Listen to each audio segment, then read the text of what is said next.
सभी व्यूअर्स को मेरा नमस्कार। आज की इस वीडियो में मैं आप लोगों को ये बताने के लिए आया हूँ कि अगर आप लोग नारकोटिक्स इंस्पेक्टर लगना चाहते हो तो आप कैसे लग सकते हो, क्या प्रोसीजर है, क्या क्या काम रहता है नारकोटिक्स इंस्पेक्टर का, सारी डिटेल में बात करेंगे। आज कंप्लीट बात करेंगे। वीडियो स्टार्ट करने से पहले जिन लोगों ने अब तक हमारे चैनल को सब्सक्राइब नहीं किया, हमारे दोनों चैनल्स कपूर खानदान व्लॉग्स और मास्टर्स एजुकेशन को सब्सक्राइब कर दो। तो चलिए शुरू करते हैं। नारकोटिक्स इंस्पेक्टर से रिलेटेड बहुत सारे लोगों के कमेंट्स और मैसेजेस आए थे, बहुत लोगों की क्वेरीज थी कि बताओ कैसे बन सकते हैं नारकोटिक्स इंस्पेक्टर, क्या काम रहता है। तो आज की इस वीडियो में सब कुछ डिटेल में बात करेंगे। नारकोटिक्स में भी ना लोगों को ये पता नहीं होता कि दो अलग अलग चीज़ें हैं, एक एनसीबी और एक सीबीएन। सुनने में भी दोनों सिमिलर सी हैं भी दोनों नारकोटिक्स से रिलेटेड, लेकिन एक्चुअल में एनसीबी और सीबीएन दोनों बिल्कुल अलग चीज़ें हैं। होते दोनों ही नारकोटिक्स हैं, लेकिन बिल्कुल अलग काम होता है, अलग चीज होती है। तो आज की वीडियो में इन दोनों के बारे में भी सारा डिफरेंस आपको बताऊंगा कि क्या फर्क है इनमें, और नारकोटिक्स इंस्पेक्टर का क्या काम होता है, नारकोटिक्स सब इंस्पेक्टर का क्या काम होता है, कैसे बन सकते हो आप, कैसे आप वहां तक पहुंच सकते हो। आज की इस वीडियो में डिटेल में हम बात करेंगे। बहुत सारे लोगों ने फोर्स मूवी भी देखी है, तो उसमें भी इससे रिलेटेड था बहुत कुछ। तो कुछ लोगों के कमेंट्स आए थे कि फोर्स मूवी में जो इंस्पेक्टर है वो कैसे बन सकते हैं। कुछ के कमेंट आए थे नारकोटिक्स इंस्पेक्टर कैसे बनते हैं, नारकोटिक्स सब इंस्पेक्टर कैसे बन सकते हैं। तो सब कुछ बताऊंगा, और मेनली सीबीएन और एनसीबी का फर्क भी आप लोगों को समझाऊंगा। पहले इन दोनों का डिफरेंस आप लोगों को समझाऊंगा, सीबीएन और एनसीबी में क्या क्या फर्क होता है और क्या है ये दोनों चीजें। उसके बाद पूरा प्रोसीजर बताऊंगा कि आप लोग कैसे बन सकते हो, और अगर आप बन गए तो उसके बाद आपको क्या काम करना होगा और क्या सब होगा इसमें। वीडियो को पूरा एंड तक देखना। अगर आपने वीडियो को पूरा एंड तक देख लिया तो आपके सारे डाउट्स क्लियर हो जाएंगे। जितने भी आपके मन में डाउट्स रहेंगे ना, मैं कोशिश करूंगा कि सारे डाउट्स क्लियर हो जाएं और उसके बाद कोई भी डाउट नहीं रहे आपके मन में। उससे पहले एक और बात, अगर आप लोग एसएससी की तैयारी कर रहे हैं तो मैं आपको सजेस्ट करूंगा कि आप अनअकैडमी यूज कर सकते हैं। इंडिया का लार्जेस्ट ऑनलाइन एजुकेशन प्लेटफॉर्म है। यहाँ पर हर हफ्ते एसएससी के सभी एग्जाम्स के लिए एक डेडिकेटेड बैच लॉन्च किया जाता है, और उन डेडिकेटेड बैचेस में एसएससी के सभी एग्जाम्स के सारे सब्जेक्ट्स का कंप्लीट सिलेबस कवर करवाया जाता है एसएससी के टॉप एजुकेटर्स के द्वारा। इसके अलावा हर संडे दोपहर 12 बजे एक एसएससी कॉम्बैट होता है, जो कि एक फ्री स्कॉलरशिप टेस्ट है। अगर आप लोग एसएससी की तैयारी कर रहे हैं तो आपको ये फ्री स्कॉलरशिप टेस्ट जरूर देना चाहिए। There is a scholarship pool of ₹1 crore. जो टॉप के 3 रैंकर्स होंगे उनको एसएससी प्लस सब्सक्रिप्शन मिलेगा पूरे 1 साल के लिए फ्री ऑफ कॉस्ट। बाकी सब लोगों को उनकी रैंक के हिसाब से उनकी स्कॉलरशिप मिलेगी। अगर आप ये लोग ये टेस्ट देना चाहते हो बिल्कुल फ्री ऑफ कॉस्ट, तो आप मेरा अनलॉक कोड MASTERG मास्टर जी को यूज करके इस टेस्ट को फ्री में दे सकते हो। अनअकैडमी प्लस सब्सक्रिप्शन लेने के भी बहुत से बेनिफिट्स हैं, जैसे कि आप अपने घर बैठे बैठे अपने फेवरेट एजुकेटर से अपने शेड्यूल के हिसाब से पढ़ सकते हो। 12 से भी ज्यादा लैंग्वेजेस में आपको पढ़ाया जाता है, यानी कि कोई भी लैंग्वेज बैरियर नहीं रहता। आस्क आउट फीचर का यूज करके आप उनसे कोई भी डाउट पूछ सकते हो, उनसे लाइव इंटरेक्ट कर सकते हो, और सब कुछ आपको एक पीडीएफ फॉर्म में प्रोवाइड कर दिया जाता है। अगर आप लोग एक्स्ट्रा डिस्काउंट चाहते हो तो आप मेरा कोड MASTERG मास्टर जी को यूज करके एक्स्ट्रा 10% डिस्काउंट पा सकते हो। अनअकैडमी के सारे लिंक्स आपको हमारी डिस्क्रिप्शन में मिल जाएंगे। अब सबसे पहले हम बात करते हैं एनसीबी और सीबीएन दोनों के बीच में क्या डिफरेंस होता है। तो अगर एनसीबी की बात करें तो एनसीबी होती है नारकोटिक्स कंट्रोल ब्यूरो, और जो सीबीएन होती है वो होती है सेंट्रल ब्यूरो ऑफ नारकोटिक्स।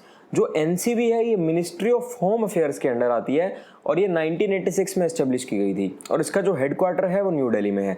और जो सीबीएन है ये मिनिस्ट्री ऑफ फाइनेंस के अंडर आती है। ये 1950 में एस्टेब्लिश की गई थी, और इसका हेडक्वार्टर ग्वालियर में है, एमपी में। जो एनसीबी के सीनियर ऑफिसर्स रहते हैं, जो हेड रहते हैं, वो जनरली आईपीएस ऑफिसर्स रहते हैं, क्योंकि ये मिनिस्ट्री ऑफ होम अफेयर्स के अंडर है। लेकिन इसमें डेपुटेशन पर भी काफी लोग जाते हैं, तो आईआरएस ऑफिसर्स और भी अलग सर्विसेज के लोग भी इसमें अच्छी पोस्ट पर रह सकते हैं।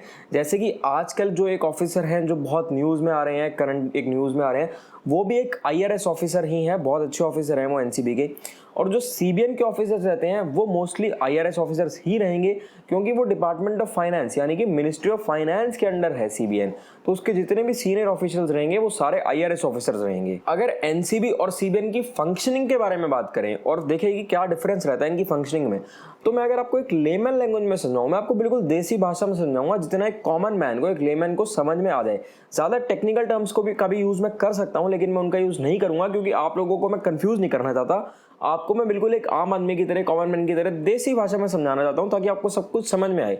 सबसे पहले अगर एनसीबी की बात करें, तो एनसीबी की अगर लेमन में बात करें तो एक्चुअल में उनका जो काम रहता है वो ये सब रहता है कि कोई ड्रग्स वगैरह कंज्यूम ना करे, ड्रग्स की सेल परचेज ना करे, यानी कि ट्रैफिकिंग वगैरह, मतलब जो ड्रग्स से रिलेटेड जितनी भी चीजें हैं, ड्रग्स की कंजप्शन हो गई, ड्रग्स का परचेज हो गया, ड्रग्स का सेल हो गया, ड्रग्स किसी के पास अगर मिला, इन सारी चीजों से रिलेटेड काम रहता है। और अगर सीबीएन की बात करें तो जो सीबीएन का काम रहता है ना, वो ओपियम की जो कल्टीवेशन यानी कि जो अफीम की खेती होती है ना, काफी हद तक उससे रिलेटेड काम रहता है। एक तो ये देखते हैं कि जो भी खेती है वो इलीगल तरीके से ना हो। जो भी लोग कर रहे हैं वो प्रॉपर लाइसेंस लेकर प्रॉपर तरीके से करें, यानी कि कुछ भी गलत तरीके से, कुछ भी इलीगल तरीके से ना हो। और अगर कोई भी इनकी इंपोर्ट या एक्सपोर्ट हो रही है तो प्रॉपर परमिशन लेकर, एनओसी लेकर हो रही है, और जो भी काम हो रहा है वो प्रॉपर लाइसेंस लेकर प्रॉपर लीगल तरीके से हो रहा है और कुछ भी इलीगल तरीके से नहीं हो रहा।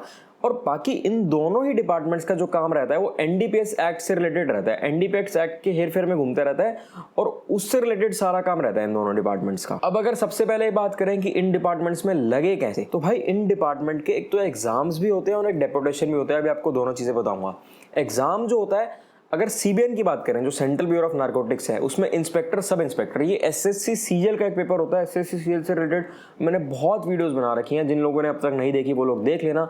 हमारी स्ट्रैटेजी एंड टिप्स प्लेलिस्ट में जाकर आपको सब कुछ मिल जाएगा। तो एसएससी सीजीएल से आप नारकोटिक्स यानी कि सीबीएन के इंस्पेक्टर भी लगते हैं और सब इंस्पेक्टर भी लगते हैं। दोनों में ग्रेड पे वगैरह का काफी डिफरेंस रहता है। और अगर जो एनसीबी है नारकोटिक्स है उसकी बात करें तो उसमें एसएससी के थ्रू तो पेपर्स होते ही होते हैं। जो लोअर ग्रेड पे वाली पोस्ट होती हैं वो सीएचएसएल के थ्रू भी लगते हैं, एसएससी के थ्रू भी पेपर होते हैं, लेकिन कम वैकेंसी निकलती है उसमें एसएससी के थ्रू। जनरली उसमें या तो लोग डेपुटेशन के थ्रू जाते हैं, बहुत से लोग आपको उसमें डेपुटेशन के थ्रू जाते हुए भी मिलेंगे। अगर हम सीबीएन इंस्पेक्टर की बात करें जो एसएससी सीजीएल के थ्रू लगते हैं, एक नॉन गस्टेड पोस्ट होती है और 46 700 ग्रेड पे की पोस्ट होती है। जो सब इंस्पेक्टर होते हैं वो लोअर ग्रेड पे के होते हैं और ये भी एक यूनिफॉर्म पोस्ट होती है, प्रॉपर यूनिफॉर्म होती है इस पोस्ट में भी। इसके लिए कुछ फिजिकल रिक्वायरमेंट्स होते हैं, फिजिकल टेस्ट होता है, फिजिकल एंड्योरेंस टेस्ट होता है, मेडिकल टेस्ट होता है, ये सब चीजें होते हैं। और इसके लिए ऑलरेडी मैंने एक डिटेल वीडियो बना रखी है, जीएसटी इंस्पेक्टर के फिजिकल टेस्ट से रिलेटेड मैंने वीडियो बना रखी है। इस पोस्ट के लिए भी सारे टेस्ट सेम रहते हैं, सब कुछ सिमिलर सा रहता है। तो जो लोग देखना चाहें वो लोग देख लेना। मैं डिस्क्रिप्शन में भी उस वीडियो का लिंक डाल दूंगा, आप लोग जाकर देख सकते हो। उसमें आपको सब डिटेल मिल जाएगी कि फिजिकल और मेडिकल में क्या क्या चीजें होती हैं और कैसे होती हैं। अगर पोस्टिंग की बात करेंगे, अगर आप नारकोटिक्स इंस्पेक्टर बनते हैं सीबीएन में, तो आपकी पोस्टिंग कहाँ होगी? तो वैसे तो आपकी पोस्टिंग पूरे इंडिया में हो सकती है, ऑल इंडिया पोस्टिंग्स रहती हैं, लेकिन जनरली जो मेजर स्टाफ रहता है, जो मोस्टली पोस्टिंग्स रहती हैं, वो एमपी में, यूपी में और राजस्थान में, इन 3 स्टेट्स में मोस्टली सारा स्टाफ रहता है। मोस्टली आपकी लाइफ की पोस्टिंग इन 3 स्टेट्स में ही रहेगी क्योंकि ज़्यादातर काम यहीं पर होता है। और अगर डिपार्टमेंट्स की बात करें कि अंदर क्या क्या काम होता है, तो इसमें अलग अलग चीज़ें होती हैं। अंदर डिविजन्स होती हैं, डिविजन्स के अंडर रेंजेस होती हैं, अलग से इसमें इंटेलिजेंस यूनिट होती है, प्रिवेंटिव सेल होता है, बहुत सारी चीजें होती हैं इसके अंदर। इंस्पेक्टर्स एंड सब इंस्पेक्टर्स का जो वर्क प्रोफाइल रहती है, जो काम रहता है, वो काफी हद तक सिमिलर सा रहता है, कोई बहुत ज्यादा डिफरेंस नहीं रहता। मेन काम मैंने आपको ऑलरेडी बता दिया लेमन में कि मेन काम उनका यही रहता है कि जो कल्टीवेशन वगैरह है उस सब के बारे में देखना कि जो कुछ भी हो रहा है वो प्रॉपर तरीके से हो रहा है, सब कुछ लाइसेंस इशू करने के बाद हो रहा है, हर चीज़ की परमिशन ली जा रही है, एनओसी ली जा रही है इंपोर्ट एक्सपोर्ट के लिए, यानी कि जो कुछ भी हो रहा है वो सब कुछ एक कानून के दायरे में रहकर हो रहा है, कुछ भी इलीगल नहीं हो रहा, सब कुछ लीगल हो रहा है। और जो एनडीपीएस एक्ट से रिलेटेड चीजें हैं उस सबको ध्यान में रखते हैं वो सब कुछ हो रहा है। अगर प्रमोशन की बात करें कि प्रमोशनल एस्पेक्ट्स क्या रहते हैं और कैसे होती है प्रमोशन, तो अगर हम सब इंस्पेक्टर से स्टार्ट करें, सब इंस्पेक्टर के बाद इंस्पेक्टर बनते हैं नारकोटिक्स में, उसके बाद डिस्ट्रिक्ट ओपीएम ऑफिसर होते हैं, उसके बाद सुप्रीडेंट बनते हैं, उसके बाद सिमिलर सी जैसी बाकी डिपार्टमेंट्स की प्रमोशन होती हैं उसी टाइप से होती हैं।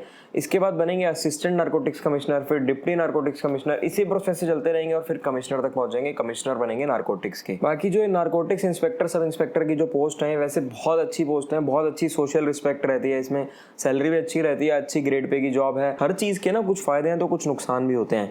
तो अगर नुकसान की बात करें तो देखो हेक्टिक रहता है काम, वर्क प्रेशर है वो थोड़ा ज्यादा रहता है। अगर आप किसी और एग्जाम की तैयारी करने की सोच रहे हो, साथ साथ आप किसी और हायर एग्जाम की प्रिपरेशन करने की सोच रहे हो, तो शायद साथ साथ करना मुश्किल हो जाएगा क्योंकि वर्क प्रेशर वगैरह ज्यादा रहता है और आपको ऑफिस आवर्स ज्यादा देने पड़ते हैं। तो आई होप कि आपको एनसीबी और सीबीएन के बीच में डिफरेंस समझ में आ गया होगा। दिखने में सिमिलर सा है, सुनने में भी सिमिलर सा है, लेकिन एक्चुअल में बहुत डिफरेंस है।